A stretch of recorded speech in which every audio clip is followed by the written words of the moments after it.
Hello, happy new month, and you're welcome to the month of June. It's the sixth month of the year and the mid of the year already. Okay, we continue with our series this morning 10 things you should not forget. 10 things you should not forget.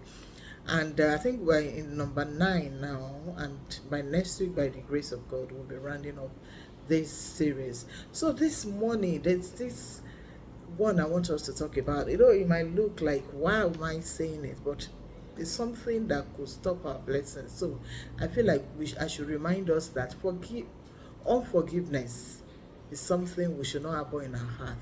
So we should not forget to forgive. Don't forget to forgive the one that hurt you. And I take my text this morning from the book of Ephesians 4 verse 32. Ephesians 4 verse 32 that say, be kind and compassionate to one another, forgiving each other, just as in Christ God forgave you. Okay, I take another text from Colossians 3:13, Colossians 3 verse 13 that says, bear with each other and forgive one another. If any of you has a grievance against someone, forgive as the Lord forgave you. Of course, you and I know that we can't be, in fact, we cannot be standing if God is to begin to mark our offense on our body. Say, okay, you offend this minute, they cut one part of your body off, then you forget the next minute, by now you are gone. Honestly, you are gone. So if God can forgive us, and I want to encourage us for us never to forget to forgive. Forgiveness is one of the greatest virtue a believer must have, and it's a virtue that a believer must not forget. So I practice something that I forgive people before the offense even come. That is how liberal and open I am, and God has helped me. I forgive. Okay, I forgive. We have been forgiven much by God. We have been forgiving much by God. Therefore, we are all called to forgive others. Forgiveness does not always mean excuse wrong actions. Get that? But it means releasing bitterness, revenge, and resentment to God. Now, forgiveness is not you indulging stupidity, indulging wrong things, or encouraging people to hurt you over and over again. But forgiveness is you just removing bitterness in your heart, removing resentment, removing revenge in your heart. That is all about revenge. Now this morning I want to talk to us about the benefits and the consequences of you not forgiving. All right, the consequence of unforgiveness. All right, and the first one is it hinders our prayers. It hinders your prayers. And so when you pray and fast, and you are holding your heart, you are holding someone, you are carrying unforgiveness in your heart. All those things are waste of time. Now, you need to forgive for God to forgive you. And until God forgives you, God does not hear your prayers. And does He want it? It doesn't. I tell you, it doesn't.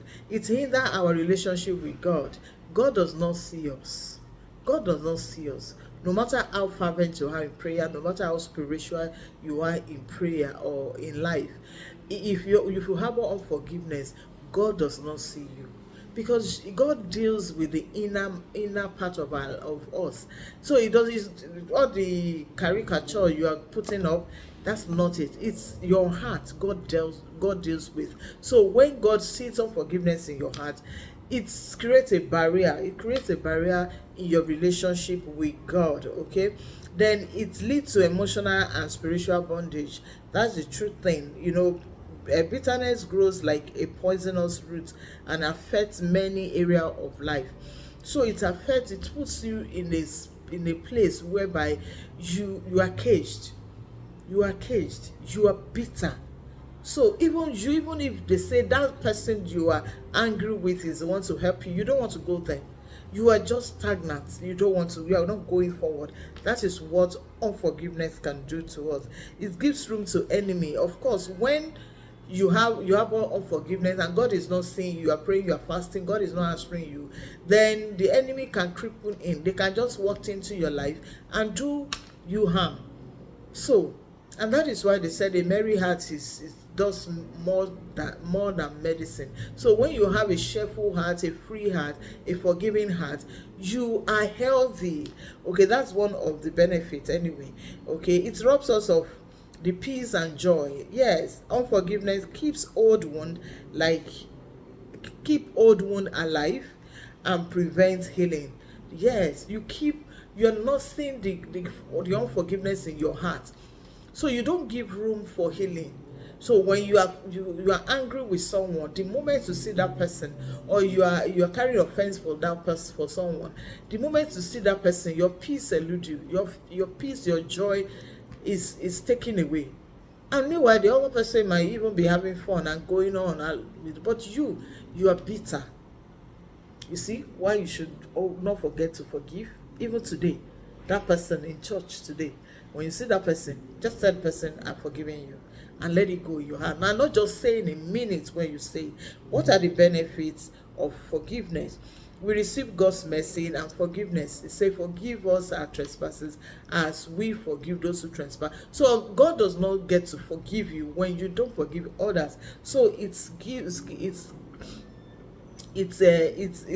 we receive God's mercy and forgiveness when we forgive. That's, of course, in Matthew 6 verse 14. It brings peace to your heart. Of course, Isaiah 26 verse 3. It gives peace. Forgiveness free the mind from bitterness and anger. So forgiveness free your heart from bitterness and anger. It gives you peace. It gives you joy. You are relieved. Okay, you can do things, you can do all things, you can go ahead living your normal life, laughing, enjoying life when you are free of unforgiveness. It promotes healing and restoration. Okay, it promotes healing and restoration.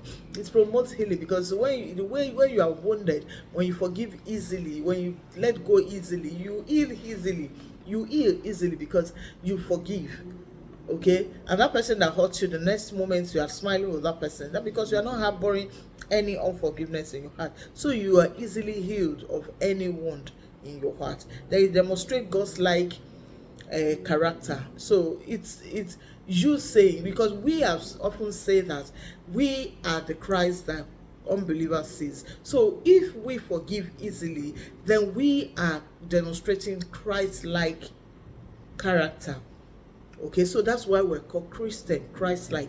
So when you demonstrate forgiveness at all time, you demonstrate Christ-like character. And that you can read from Luke 23 verse 34. Jesus forgive even those who crucified him. You can see, forgive them, for they know what they do. They know not what they do. So that's one of the one of the statement Jesus made on the cross, even while he was being crucified. Forgive them because they know not what they are doing. So why won't you forgive? Have you been crucified before? Let me ask you. Has somebody nailed you to the cross before? No.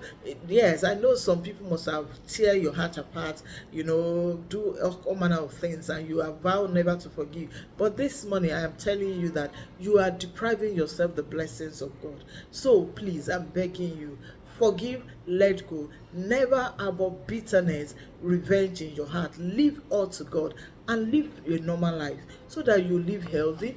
Your prayer will be answered. You will not be hindered. Your relationship with God will be smooth. And at the end of the day, you will have healing and restoration. All that will be stolen from you will be restored back to you. Never forget to the power of forgiveness. Many people carry wound from years ago, allowing bitterness to steal their joy and peace. Yet God's calling us to forgive just as he forgave all through Christ. Forgiveness is not a sign of weakness, it is a sign of spiritual maturity and obedience to God.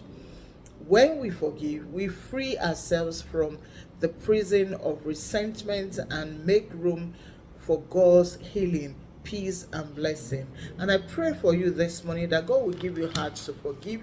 God will give you heart to let go of your wound, and so that you can start healing. I know that that stuff the person did to you is so grievous. You feel it breaks your heart. But the truth is that you'll be doing more harm to yourself if you're still holding on to it.